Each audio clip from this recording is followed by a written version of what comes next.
All right, everyone. Well, hey, we are officially live and recording here right now for our persistent and chronic pain webinar.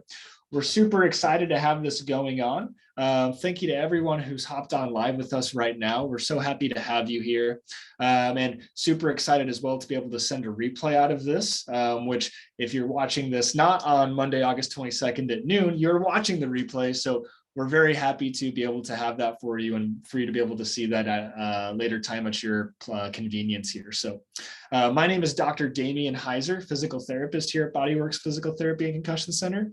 And I'll be leading this webinar today. So you'll be hanging out with me for the next about 40 minutes here. And again, our topic is persistent and chronic pain. So this is something that is really near and dear to my heart. It's really near and dear to Cody's heart, my associate and our clinic owner. It's something that we treat very, very frequently. A lot of people come in who have been suffering with pain for long periods of time, and they've maybe tried a lot of different things at this point. And something that we happen to see more often than not is that people come in and they feel stuck. They feel that where they're at, their situation is their ceiling. There's not really getting any better. If anything, maybe things are going to get worse, and it limits, activity, it limits life, it limits what we're able to do. And these are people that we see every single day, and that we really enjoy working with, because the good news is there's a lot that can be done, and we can help a whole bunch with this sort of problem going on here. So without further ado, we'll get a little bit into this, everyone here. So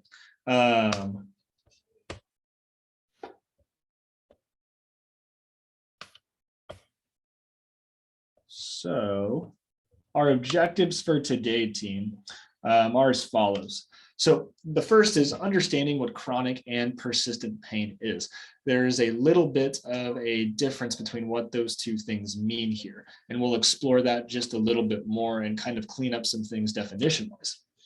The second is recognizing when chronic and persistent pain may be of concern or affecting someone or affecting you.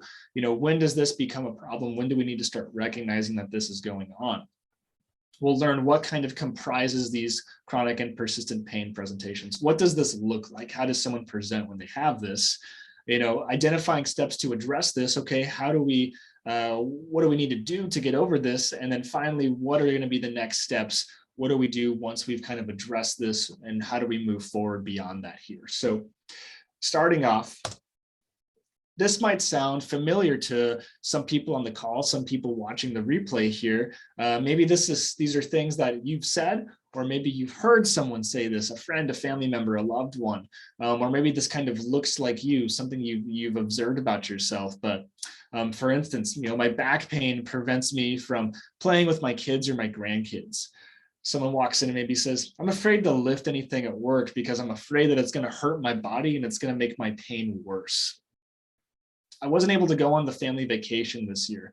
They were going on a hiking trip, and I know that my pain is pretty high, and I don't think I could tolerate that, so I wasn't able to go on the family vacation trip this year. Man, I've been dealing with this pain for so long. I don't think I'm ever going to be able to get over this, and my doctor has already told me that I may have to live with this for the rest of my life. I don't exercise. I'm fearful of lifting anything at this point because I've been told that that can be harmful for my body. And not only that, it can make my pain even worse.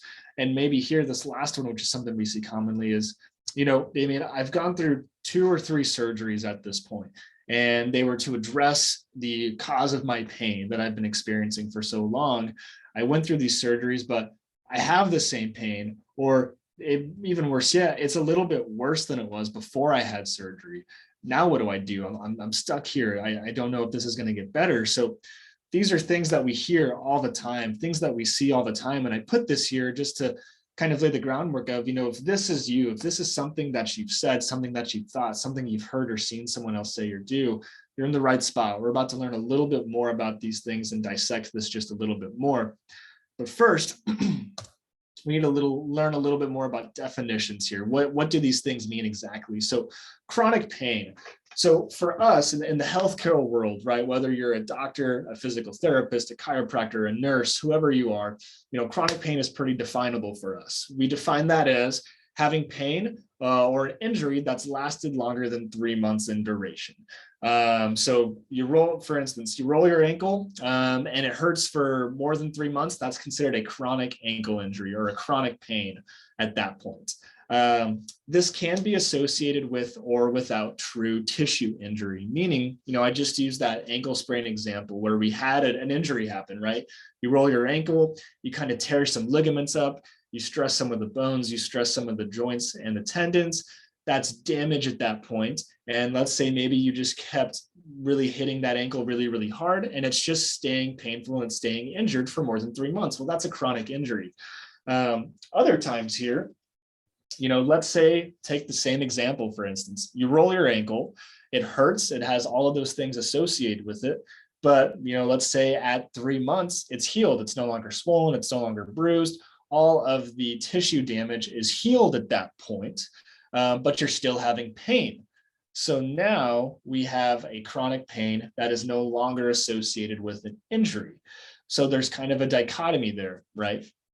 Now, persistent pain, and this is where that latter example of that ankle injury that is healed and is now hurting falls more under here. Persistent pain is pain that has persisted longer than normal expected tissue healing times and is also associated with changes to the brain itself. And we're going to talk about that a little bit more here in a second, but this is something that we also refer to in the healthcare world as central sensitization. So maybe you've heard that phrase or term before, but that's kind of what we mean by that. Basically, we take that ankle example again. The ankle is totally healed. There's no longer anything damaged in that ankle because the body has recovered from that, but yet we're still having pain. It still hurts. Maybe it hurts to walk on it. Maybe it hurts to run. Maybe it hurts to go upstairs, or heck, maybe it just hurts all the time anyway. It's no longer associated with healing time, and now it's just pain kind of for pain's sake. That's what we term persistent pain, and that leads to changes in our brain here. And so let's dive into that just a little bit more. So in the brain here, if you can see this picture on the right side of your screen right now, this is a very, very sensitive map that we have in our brain. Everyone's got it. It's on both sides of your brain, and it is basically the mastermind. It's the master interpreter. It determines everything that you do, feel, touch, and sense, and it responds to that. It's what happens whenever you move your arm, move your leg, that lights up. So the example that I'll use a lot with patients, right? So right now, if you put your hand up and you start touching this side of your hand right now, right? Well, as you're doing that, that brain map is lining up very specifically inside of you right now. It's telling your brain and your body exactly where you're being touched. It's telling it how much pressure there's being applied to it. It tells you what it feels like, the texture of it, if you will. It's also taking into account the environment around you, the temperature of the air, the clothes you're wearing, the light that's coming down overhead on you, right? It's taking in all of this information. Similarly, I'm moving my hands a lot. So as I'm moving my hand here, as I do this, right, that same brain map is lighting up in a very specific way right now, saying, hey, Damien is moving his right hand in a circle. He's moving it this fast. This is how loose or how stiff his wrist feels. This is how the environment temperature around him feels associated with that. So it's basically getting all of this information, and it's interpreting and it's doing something with it. Now, what tends to happen when we're in more of this persistent pain problem, right? Again, using that ankle sprain example where the tissue is healed and now it just hurts all the time. Well, we talked about those changes that happen to the brain itself. So again, as we see this brain map, it's very specific. What tends to happen over time if we've dealt with pain for a long time is the brain and the body is really, really smart. It tries to offset that to make things as least harmful and least painful as possible. So if you've been hurting for a long time and your map is very sensitive, what your body and brain is going to do naturally is it's going to kind of shut that down a little bit. It's going to make it a little less sensitive in order to try to drop that pain response that you're experiencing. And we literally call this brain smudging. It kind of smudges that map a little bit here and makes it a little less specific, a little less sensitive in order to try to protect and drop that pain. The problem is over time, that actually tends to make things a little bit worse and a little bit more problematic for us, especially in terms of recovery. And so the way that I really want everyone to think about this brain map, this map in our brain here, is like a topographical map, right? If you've ever been camping or if you've ever looked at a map, I know we have GPS on our phones and everything now, but I do remember the days of busting out a map with my dad in the car, going on trips together and having to look at a map to get directions. And I was a Boy Scout, so naturally we did a lot of camping back then, and we used maps like this, a topographical map, which if you've seen that, it's very sensitive, it's very detailed, it's very specific. There's all of these lines, these grooves that show the elevation changes of the environment that you're in. It tells you the path you need to take, etc. So kind of think of that brain map like that. Distinct features and tells you specific information about things. Now, imagine that someone or yourself has spilled coffee all over that map, right? And now those distinct features are more blurred. They're fuzzy. Maybe there's this big coffee stain and it's harder to read, right? It's no longer as distinct as it was before. It's harder to tell where we're at. It's harder to tell the environment around us. It's harder to tell what's changing. It's more difficult to tell where we need to go and really what anything means. Now, if we take this back to that map in the brain, you can kind of see where this is paralleling each other here. So if we've got a smudged map, our responses to things like movement, touch, loading, are going to be varied. They're not going to be as distinct as they should be.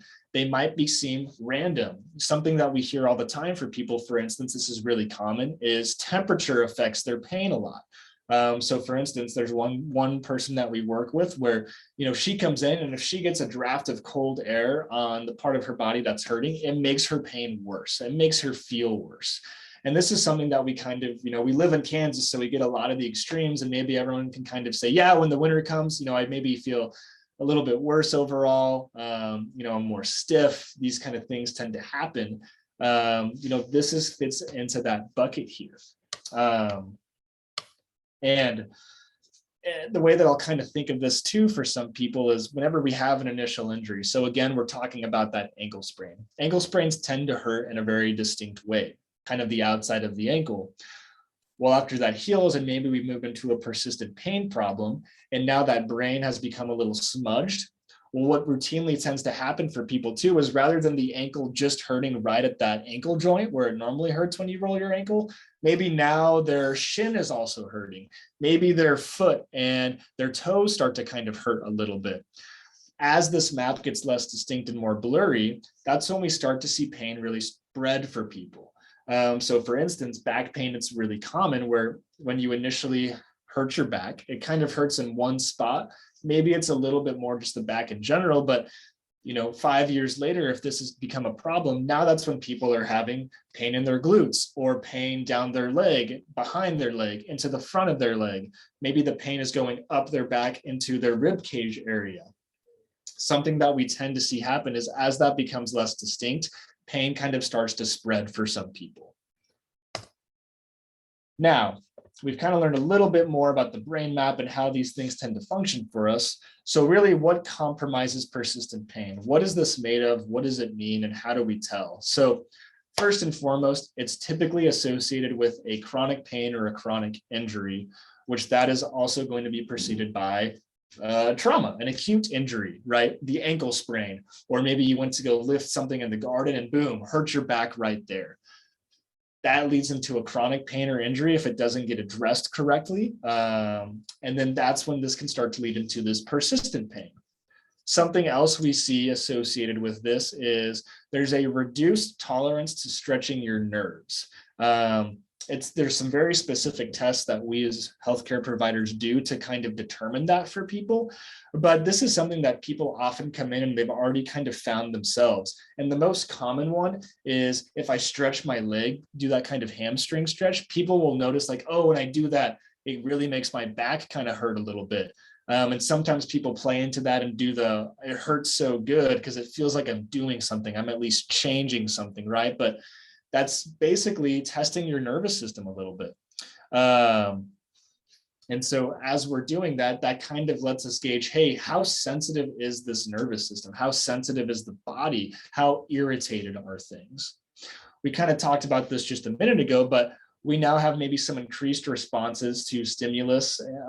So for instance, the cold making someone's pain worse, right? Or sometimes for some people, this gets to the point where things that normally aren't painful. A good example is putting the bed sheet over your leg, for instance.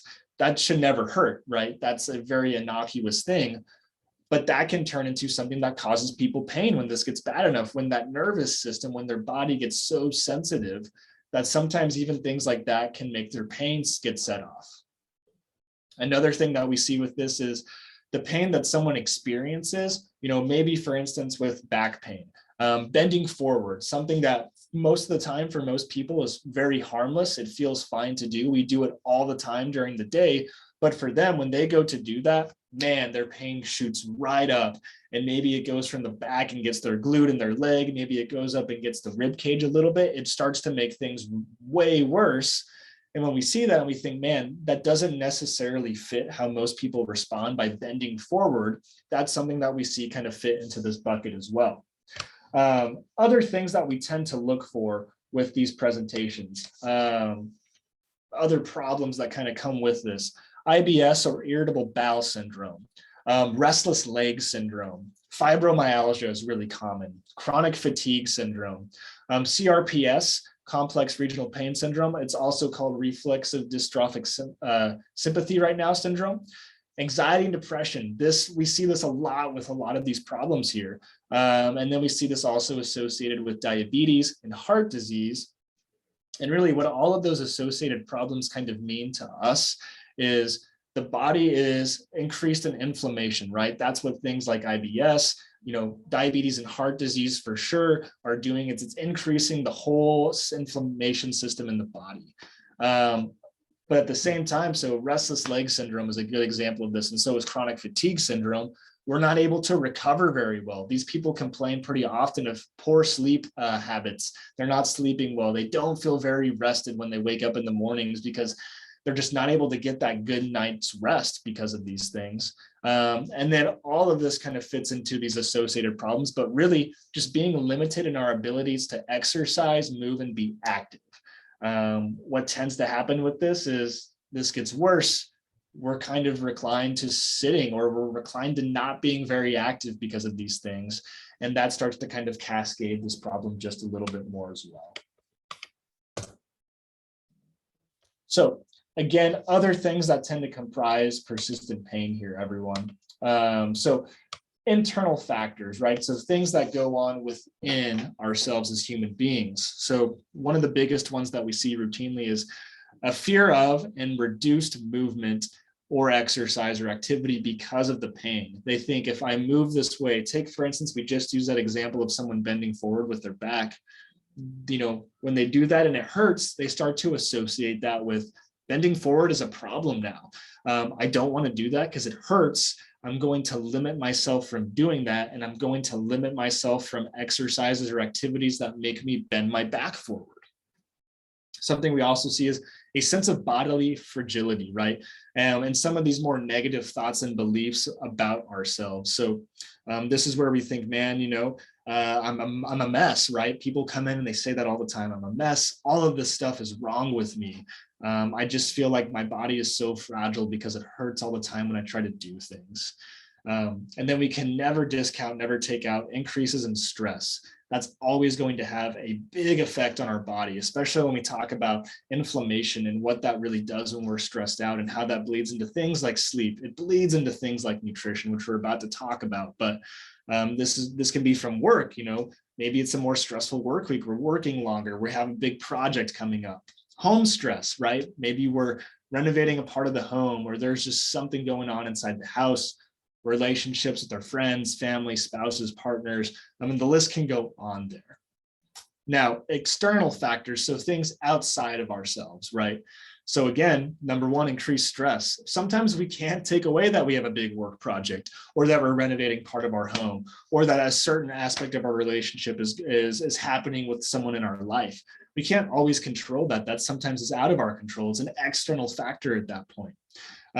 Poor sleep hygiene. So again, kind of going back to not getting enough rest, or when we are sleeping, it's not very restful. We wake up a lot during the night. It's that person that wakes up, they get 8 hours of sleep, but they wake up exhausted. It takes them about half a pot of coffee before they finally get into the day. They wake up at 8 and it takes until noon for them to finally feel like, okay, I'm ready to go for the day, right? Suboptimal nutrition, right? So, what we get into our body, what we put in is what we get out. That's an old saying here, but what are we eating? What are we fueling our body with? And then also something that we see associated with this is seeing changes on radiographic imaging, meaning, we go to the doctor, we go to the physician, we get an X-ray, we get a CT scan, we get an MRI, whatever that is. And no doubtedly, we see something has changed in our body on that point. Something inside of us has changed, and sometimes we try to extrapolate that to the problems that we're having. But something that we know and we routinely see now are, hey, as we gain more earth experience, we expect things to change within our body. Much like as we get more earth experience, our hair tends to gray. Maybe we get a little bit more wrinkles. Well, the same thing tends to happen on the inside of our bodies too. And I tend to call these age wrinkles on the inside is something that I'll tend to call them. But, we also just say that it's a normal age-related change, or it's a congruent age-related change. We definitely expect our spine, for instance, to look different when we're 60 versus when we were 15, right? That should look a little bit different. A lot more has happened, and a lot of adaptations have happened at that point. Now, moving on from here. So this is a very good analogy that I love to give because I feel like it really helps to explain a lot of this stuff really well. So I really want everyone to just bear with me for a second as we go through this. I know I've got some pictures up here that'll make some sense here in a second, but what I really want us all to do is to imagine with me, if you will, your body, the system that comprises your body as a house that has a house alarm. So I'm sure a lot of us in our homes, we have some sort of alarm system to where if something happens, the alarm goes off, maybe it alerts the police, whatever that may be. But imagine ourselves as a house with this intricate house alarm, and a burglar comes in, and maybe we're with the family, we're watching a movie, we're on the couch, we're nice and relaxed, and a burglar comes in, kicks in the front door. And that's pretty stressful, right? That's going to set our house alarm off, sets the alarm off, puts everyone on edge there. And so now we have to do something about that, right? In the example of the house, maybe your house alarm goes and it alerts 911 and a police officer comes. Maybe you or someone else in your home goes and grabs the East Bay bat, and they're going to take the burglar out of the home there. But it sets this alarm off. It says, hey, something is happening and we need to do something about it. And much like this house alarm, we as human beings are the same way. You roll your ankle going on a hiking trip, it hurts. Alarms go off in your body that says, hey, something happened to us. There's something going wrong. We need to take care of this. And that's when pain shoots up, right? Now, eventually, right, the police comes, they take care of the burglar, the alarm resets, and we can go back to normal. We can go back to enjoying that movie or enjoying our home, much like with that ankle sprain example. After a period of time, that normally heals. We stop having pain and we're able to resume our active lifestyle or resume what we need to do throughout the day, throughout life without a problem. Now, what if in this same example, in our same house or in our same body, we're watching TV with the family again, we're all relaxed and hanging out, and now a leaf falls on the roof of the house, which then sets the house alarm off the exact same way that the burglar did when he broke down the front door. House alarm goes off, everyone's on edge. It's like the burglar's back in there, but when you look around, there's nothing going on, but yet that alarm is going off. The leaf set it off. Now you might be thinking to yourself, well, does this mean the alarm system is broken? By no means does it mean it's broken. I would argue the opposite, actually. The alarm system is working. It's just working way too well. It's on overdrive. It's super sensitive. A leaf falling on your house should not cause that to go off. Much similarly, if we kind of use that back pain example a little bit here, let's say we hurt our back, maybe something gets damaged because of that.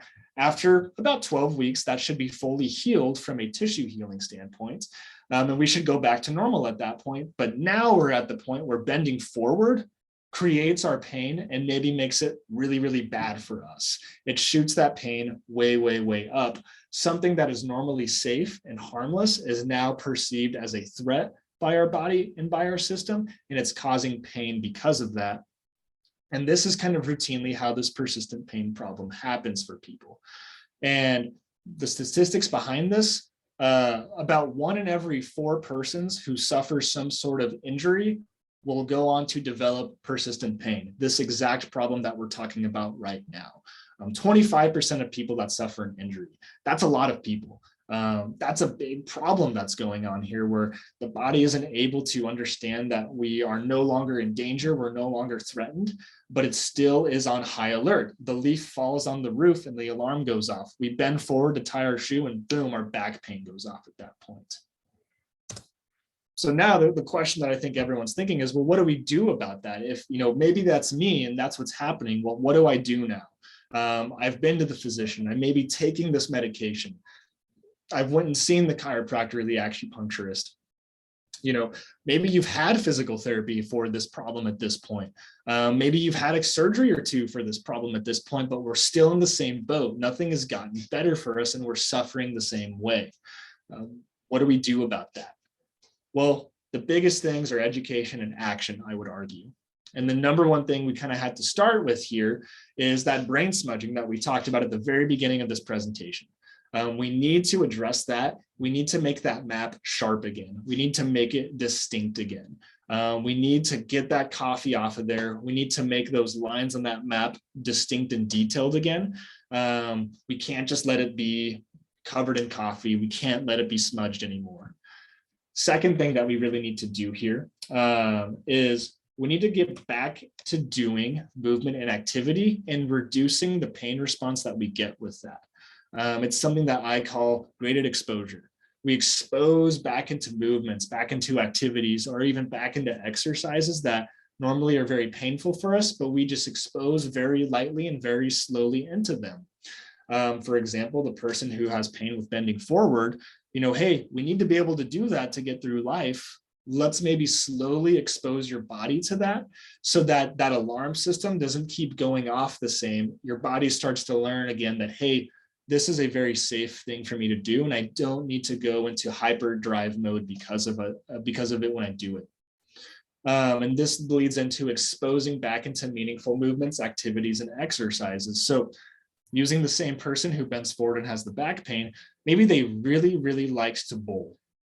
Bowling was an activity that they really, really loved. And ever since they've had this back pain, they haven't been able to bowl.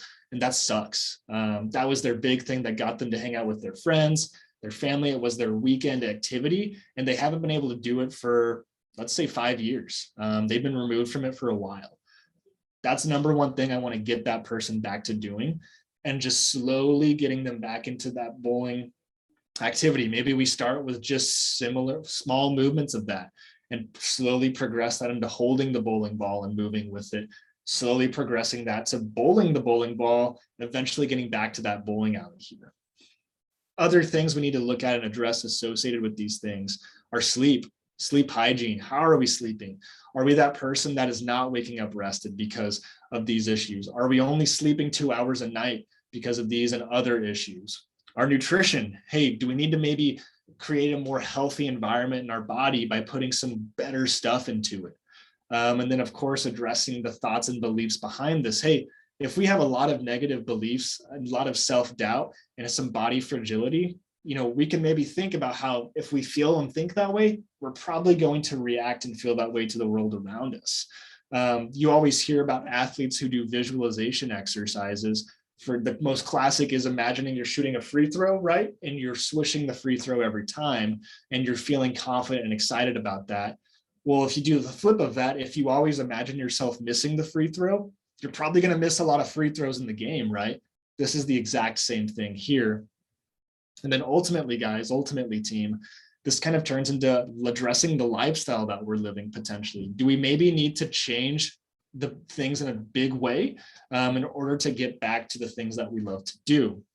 And ultimately, the number one goal of this system here is managing symptoms, controlling our symptoms, controlling our pain, and not letting it control us. You know, the classic example that I use with this is anxiety and depression. So for anyone who, you know, if you go and you see a healthcare provider because of anxiety, depression, a counselor, a psychiatrist, a therapist, you know, my hope is that none of those people are selling to that person that, hey, I'm going to cure your anxiety and depression, because that doesn't happen with anxiety and depression, right? What rather happens is, hey, how do we manage that really, really well for you? Maybe it's a medication, maybe it's activity, maybe it's mindfulness and thoughtfulness and meditation, whatever that looks like, right? We're managing it so that person can control those thoughts, feelings, and emotions versus letting those emotions, thoughts, and feelings control them. This is very, very similar, team. If we've been hurting for 20 years, it's not realistic for us to expect to fix and cure that pain that's been going on for 20 years in 3 to 6 months of physical therapy. That's just not realistic. But what is realistic is, hey, in 3 to 6 months from now, we should be on top of these symptoms at that point. And we should have a really good program and a really good way to get you feeling better so that, yeah, a year or two from now, maybe we are cured at that point because we've put in the work. The longer that these things have gone on for, it reasons to say it's going to take a little bit more time to help you get over them. At least it's going to be shorter to get you into that management situation, but in order to fully get over that, that's going to take some time. This is not something we sell as a quick fix. There's a lot of, as you can see, a lot of components that go into this thing. But you know, we work with a lot of people on this, and I've got a few that I'd like to kind of share at this point that have done so extremely well with this. You know, one of the first ones, a young gal that plays tennis. She's a dentist. We've been working together for a good amount of time now, and you know, she came in and she was having all this pain and problem at work. She was having all these problems with playing tennis, with being active, just living her life was really, really hard. And she also had some of these other things we've talked about on board here. And as we've just slowly worked our way through that now, you know, no pain at work anymore. She's back to playing tennis without having pain flares afterwards. Yeah, don't get me wrong. She still has some symptoms, but she's on top of them now. She knows what to do. She knows how to manage them, and they're no longer running her life. Same way with another gentleman that I'm treating. Came in, really bad back pain down his legs. You know, he told me, all I do is sit in my recliner at home. We followed back up together last week to get kind of a check-in together, which we routinely do. And he's like, you know what? The recliner is the last thing that I look at now. I'm able to go back into my garden and do things there. At work, he works at one of the car dealerships in town. He can pick up one of the doors and put it on a truck now. And his coworkers have noticed that, and they've been saying to him, man, you're doing really, really well with that. In the past, we've had to help you with that, or totally do it for you. So he's regaining this independence back in his life, and he's feeling great. Granted, still has some symptoms that happens, but he knows what to do to address them, and he's managing a lifestyle to help with that.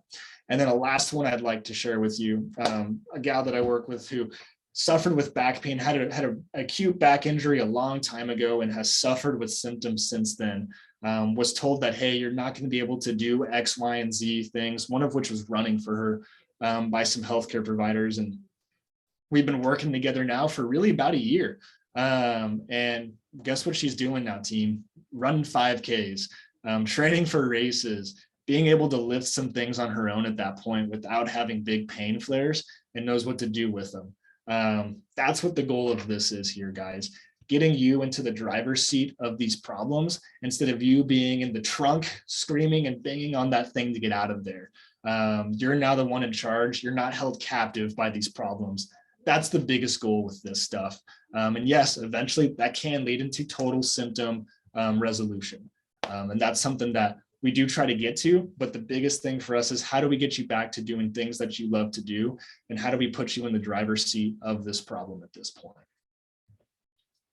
So I'm going to take just a bit of a break there. Well, we'll lead into this, I should say. before we break for some questions here, team. But for anyone who's maybe asking right now, well, okay, that sounds good. That maybe sounds like me. That sounds like someone I know.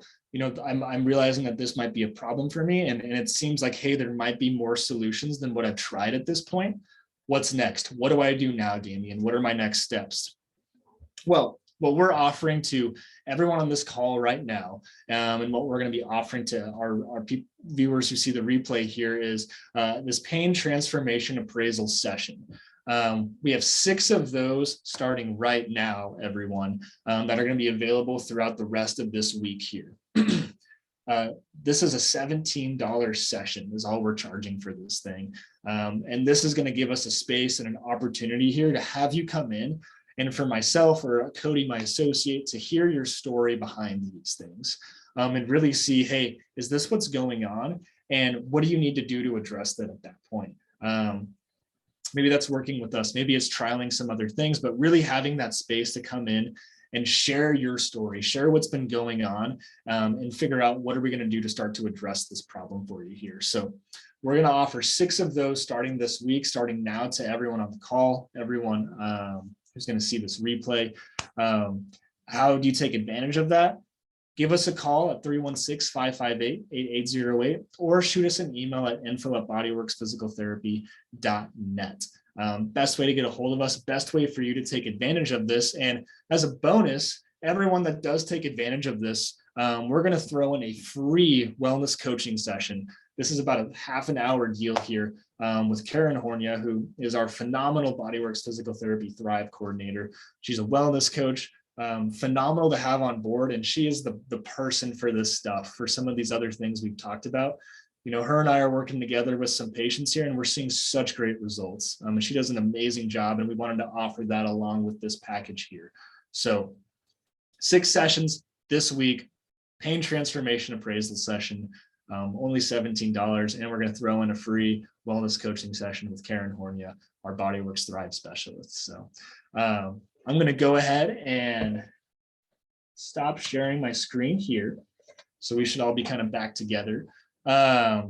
What questions, thoughts, concerns does anyone have at this time based on everything we've gone over?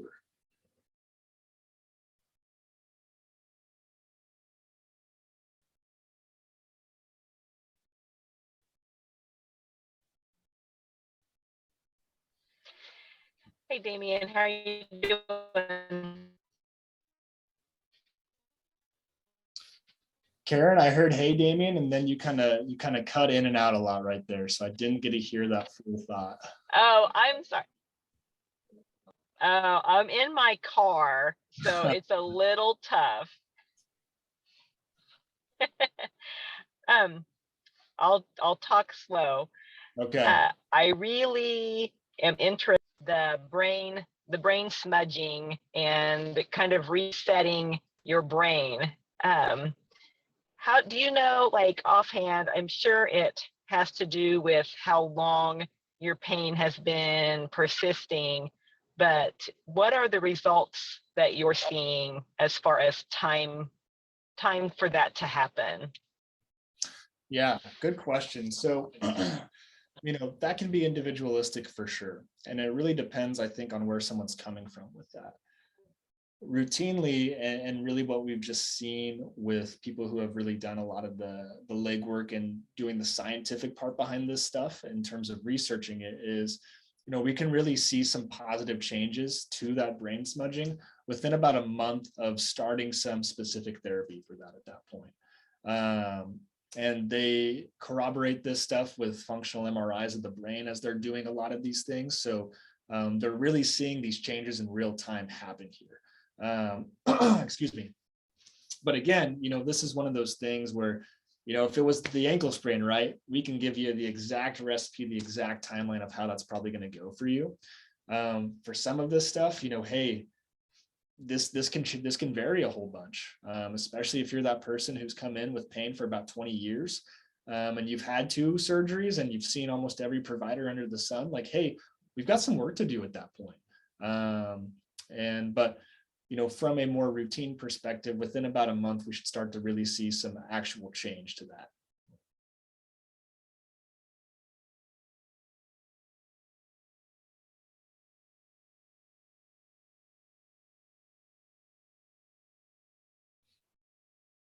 What other questions do we have?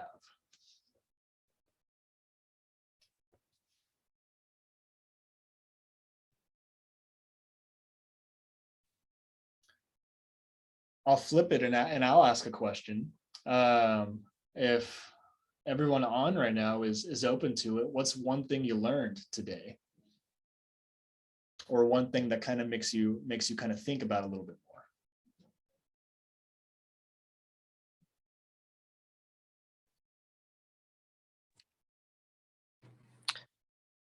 I think that brain smudging seems pretty interesting. Yeah, definitely so. You know, something that's we're really seeing a lot more just with the advent of new technology, and a lot of people, especially kind of in that Australian sector, are doing a lot of great research into this stuff. A lot of passionate people about this down there that are really leading the charge on that.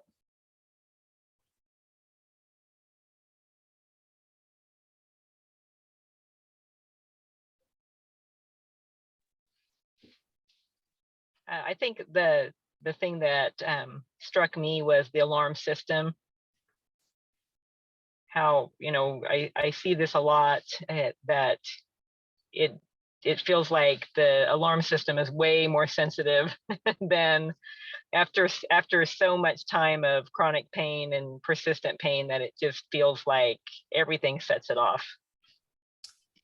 Yeah, definitely. And you know, what I always use that word sensitivity because I think it's such a good one. And another way for us to maybe think about that as well is, you know, we're as people, as human beings, we're just so good at getting better at what we already do, right? You know, you form a habit, and that's why it's a habit, because you do it so often. Well, if you address this in terms of pain, if you've been hurting for a long time, your body gets better at hurting. It gets better at being sensitive to things. It learns to adapt to that in a little bit of a way here. The thing is, we've got to have someone come in there to kind of break that cycle a little bit and change that habituation, change that to be something better for us. Because otherwise we kind of just put ourselves literally and figuratively into a hole at that point.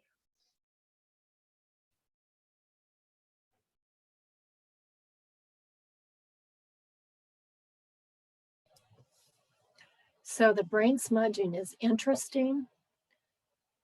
Cody kind of introduced this to me the other day. So having you go through it like this was very helpful and thought-provoking. It just is amazing that that I can have hope that after all this time of having the chronic, that you think that you can change your brain back. Because the brain's been changed. Yeah, you know, if it can change one way, why can't we change it the other way? You know, that's kind of the way I look at it, right? You know, there's so much room. We're just amazing people, amazing species, that what we can do with ourselves, and when you find the right teammates to kind of help you get there, that's when we really see this special stuff happen for people. So, no, that's great, Marcy. Thank you for sharing. Okay.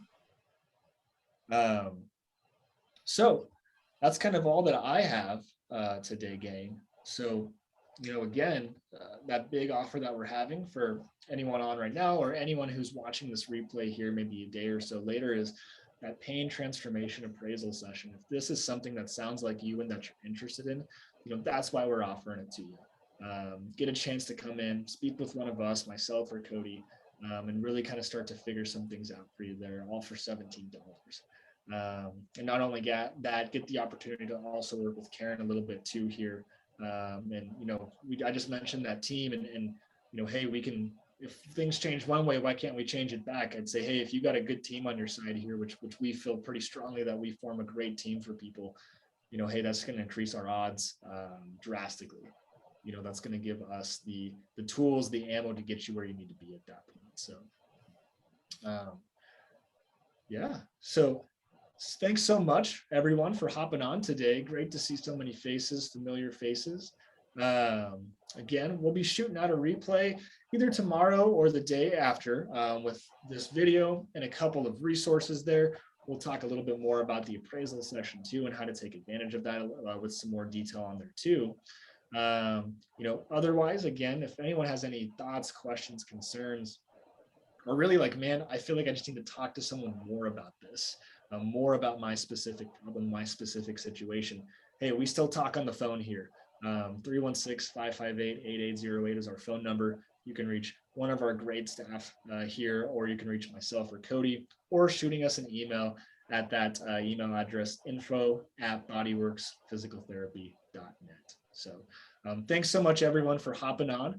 Be on the lookout. We're doing another webinar here at the very end of August, which you're not going to want to miss. We're going to go over some very cool topics then. And then we've also got another great one lined up early September, I believe, where we're going to go over something we talked a little bit about today, but talking about sleep a lot more, which really, really exciting. That's going to be a fantastic one. You won't want to miss that. So until then, have a great rest of the day, everyone. Great week. We look forward to seeing you guys again. Thanks for hopping on. Again, this is Dr. Damien at Bodyworks Physical Therapy and Concussion Center, and we'll see everyone later. Thanks so much. Goodbye. Goodbye. Thank you.